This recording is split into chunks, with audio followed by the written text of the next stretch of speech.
I was pretty excited when our two Sven and Son adjustable bed frames arrived, and I noticed the girl unloaded them in my garage using a little hand cart, almost like a forklift. And now the question was going to be, how am I going to install these by myself? Because I did not purchase the white glove service because it was $250. Now, these each weigh about 175 to 180 pounds, and they're very clumsy to manage by yourself. Here you can see one of the bed frames laying in our bedroom, but before I got to this point, I had to remove my existing bed platforms and the foot rail. Our previous bed was a Sleep Number bed that sat on top of these plastic, kind of hard plastic platforms. So these are pretty lightweight and fairly easy to lift off and get out of the way. Okay, I got the footboard off. I've got one of the platforms out. Now I've got to carry out the other platform. I've got the adjustable sitting over here, just kind of leaning up against the wall right now.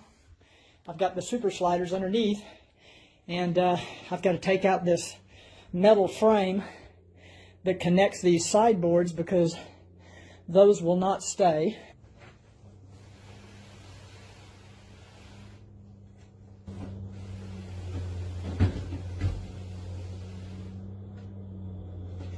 Okay, now I have to take out these little cross members, and these are just little Phillips screws. There's one on each side, and there's 3 rails. My concern is that when I remove those cross members, obviously these side rails are just going to fall down. And when they fall down, that headboard is going to come tipping forward.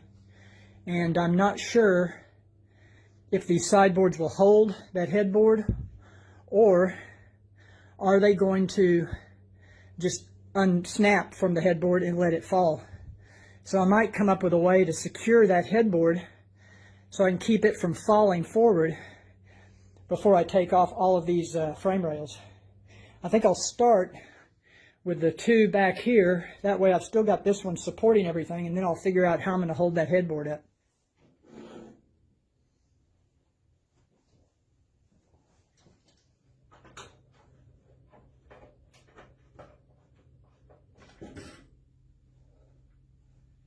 Okay, I have the 2 cross rails from the headboard side out, and I just have the one left here at the foot, and I'm just using that to hold up these sideboards so that this headboard doesn't just tip over. I think the easiest way to keep this headboard straight up and keep these sideboards up, I'm just going to put a little box. I built myself a little box out of some scrap cardboard. Actually, this is the packing material that came with this adjustable frame, so I just taped together. So it's, it's fairly sturdy this way, and I wanted to put this piece on here so it wouldn't, tip over and fold up. So basically what I'm going to do is I'm just going to, if I can do this and hold the camera at the same time, I'm going to put this sideboard up under this box like that, and hopefully that will hold it enough so that I can slide our adjustable bed in. Now I might have to take off these little rails here. I'm not sure if those have to come off. They probably do. And they do just unscrew. That's cross member, and it looks like my little boxes are holding. So that's good. I was able to get the first bed frame out of the packing box, and I'm using some of these little super sliders. They're basically furniture movers that slide on carpet. And I was able, even though it was very difficult to do, I had to use a carpet to keep it from scratching the wood floor. But I was able to slide this through the house and get it into a position in our bedroom, just kind of leaning up against the wall here. Here you can see me sliding this adjustable bed frame through the doorway. It's hard to describe how heavy and bulky and clumsy this thing is to move because it wants to fall over because of all that weight on one side. But these little furniture sliders help a great deal. And of course you don't want to damage the fabric that this bed frame is wrapped in. So I'm just leaning it up against the door here until I read the instructions and kind of try to figure out exactly how this thing's supposed to go together and what the next steps are going to be. So my first objective, my thinking was I would lay this adjustable frame over upside down and then attach the 4 legs, and then I really wasn't giving any thought to how I was going to get this frame upright once I got the legs installed. As it turns out, you can't put any pressure on those legs, so tipping it up onto the legs and then flipping it up into place just isn't an option. Those legs would break off because this thing is way too heavy. But I didn't know that at this time. I hadn't read the instructions carefully enough, and so that was my first mistake and the first thing I tried to do.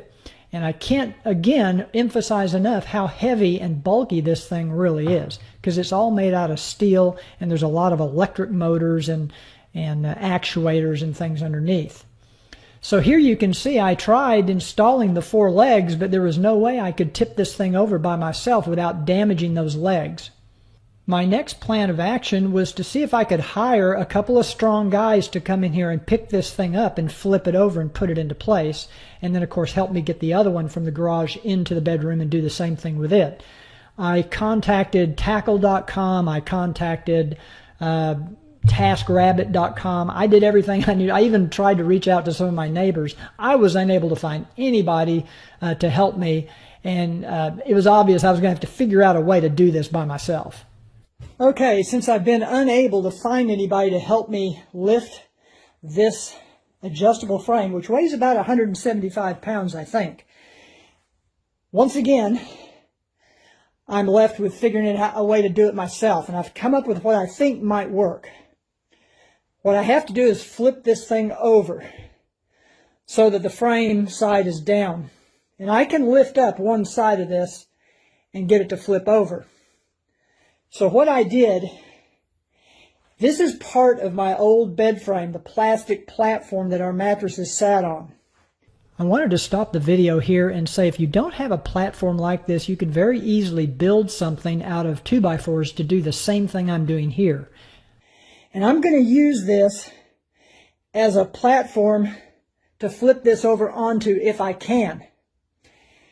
This is about 7 inches tall, and these legs are 9 inches tall. So this is not quite as tall as I would like. I wish it was 9 inches, 9.5 inches. Once I get this frame sitting on top of this upside down from what it is right now, then I'm going to try to lift one corner at a time and attach these legs from underneath. I've got a small scissor jack that I can use, I think, to lift up this frame from underneath. So let's see if I can't flip this thing over and get it onto this base. I should also mention I went ahead and removed the side rails from the headboard, and I have them leaning up against the wall, and one of them's over here. That will just give me a little more room to work. So I'm going to slide this over so I have some room to tip it up onto this frame. Okay, here goes nothing.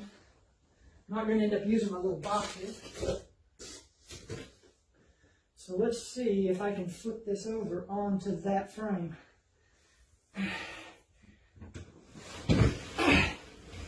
Okay, I got it up.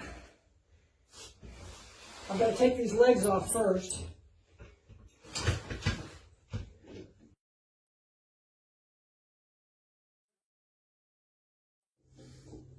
I'm hoping it won't just shove this whole thing out of the way. Let's see what happens. Maybe when it starts getting some weight on it, it will hold like that. That's what I want right there. Okay, now I can slide this onto that frame. Okay, we're in business. So let's take a look at what we've got. We've got our bed frame sitting up on top of our old platform, and the objective now is I can come underneath and attach those legs to that frame. But as you can see, they're still not high enough off the ground. So I'm going to use my scissor jack to raise this corner up. Granted, this may be a somewhat slow and tedious process, but it saved me $250 of white glove service, and it is a way you can do it by yourself. checking to see if I'm up high enough. I'm not. I need to go up a couple more inches.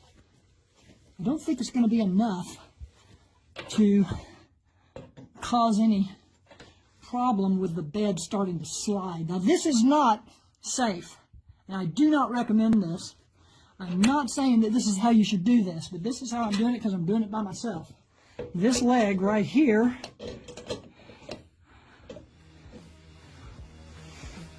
even if the bed fell right now, it would fall and hit that platform, so I don't think it would. It might break my arm, but that'd be about it. And we're only supposed to hand tighten these. They don't have to be super tight. And while I'm at it, I'm going to go ahead and throw a furniture mover on there. I'm going to go ahead and put one of these little super sliders underneath there so it'll be easy to slide around once we get it down. Now I'm ready to install the second leg. After screwing in the legs, I'm using these little furniture sliders that slide on carpet, and I'm putting one underneath each leg. Okay, I've got my little furniture slider under there. Okay, so this one is now off. Now let's go do the other side. So the third leg to go on. I think I can get it up under there.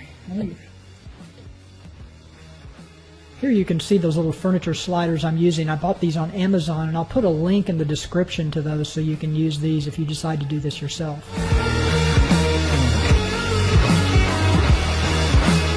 Okay, now my fourth leg is going on right now. Get my slider, and when this jack is down, it's resting on all four legs. So right now I think I'm feeling pretty good about myself. Saved $250 in white glove service. Let's see if we can slide it into place. Look at that. Just moves like butter. Look at that. Perfect. After sliding the second frame into the house, it was a little easier because I just went ahead and dropped it right onto the platform. I didn't have to pick it up off the ground and flip it over. So I just brought it into the bedroom and just set it right on top of that platform, and then repeated the process, just installed all four legs just like I did on the first platform. Now again, you could build yourself a little 2x4 frame to do the same thing. You don't have to have a plastic platform like I have. In fact, I was going to start to build a frame, and then I realized I had this plastic platform.